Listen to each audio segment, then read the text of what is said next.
এর মধ্যে কোপ্তাগুলো ফুটে গেছে, ঝোলটা ফুটে গেছে, এবার আমি কোপ্তাগুলো দিয়ে দিচ্ছি এর মধ্যে।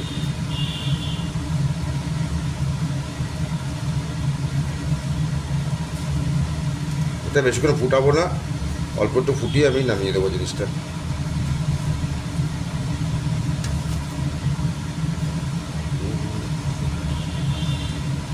কড়াইটা ছোট হয়ে গেছে, একটু বড় কড়াই করলে ভালো হতো। সেটা হয়ে গেল জিনিসটা।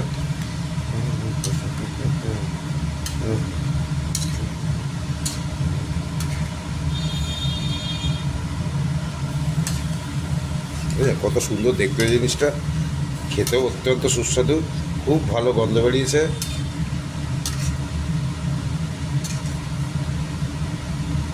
এটা একটু ফুটে উঠলে আমি নামিয়ে দেবো, বেশি ফুটাবো না, আলু কত তো ভেঙে যেতে পারে।